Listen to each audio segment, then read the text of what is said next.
Hello guys, প্রতিদিনের মতো আজকেও বেরিয়ে পড়লাম মাংসের দোকানে মাংস কেনার জন্য। আর আমি একটু তোমাদের বলেইছিলাম আগের দিন ভিডিওতে যে আমি একটু গ্রামের ভেতর দিকের পাড়ার ভেতরের রাস্তা পছন্দ করি। বেশি ভেতরে আমি বাইরে যাই না, বাইরে বলতে রোড দিয়ে যাই না, খালি বাড়ি ফেরার সময় রোড দিয়ে আসি একটু।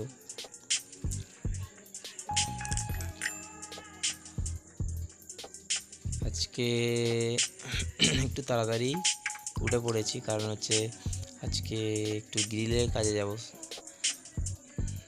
ওই জন্য একটু তাড়াতাড়ি উঠে পড়লাম। উঠে এদিকে কাজগুলো সব সারতে হবে বলে সেরলাম। মাংসের দোকানে পৌঁছে যাব এবার, কিছুটাই বাকি আছে, বেশি বাকি নেই।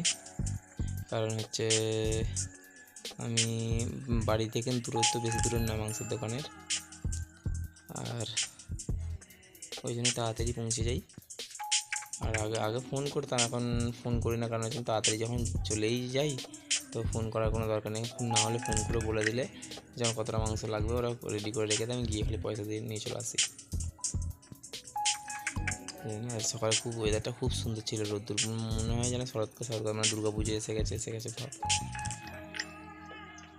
আর সকালে একটু চাও খাই, কিন্তু সকালে চা খেলাম না, কারণ আমি একটু খুব সকালে উঠে পড়েছি, তখন কেউ ওঠেনি।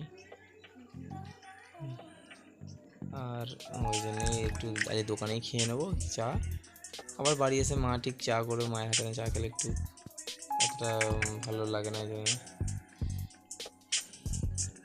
দেখি মাংসের দোকানে যাই, কী করে আজকে মাংস কাটা শুরু হয়ে গেছে।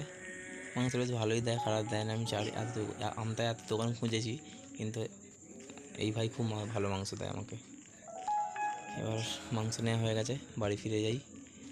বাড়ি ফেরার সময় আমি রোড দিয়ে যাই বললাম, দুর্গাপুজোর প্যান্ডেল শুরু হয়ে গেছে ডান দিকে, পল্লী কল্যাণ মাঠ এটা। আর আমি সাইকেলই আছে, সাইকেলে এক হাতে সাইকেল ধরে এক হাতে ব্লগ করা মানে ভিডিও করা মোটামুটি অসুবিধাই হয়। ঠিক আছে, চেষ্টা করি। চলো আজকে ব্লগটা এখানেই শেষ করলাম, দেখা হবে পরের ভিডিওতে। ধন্যবাদ।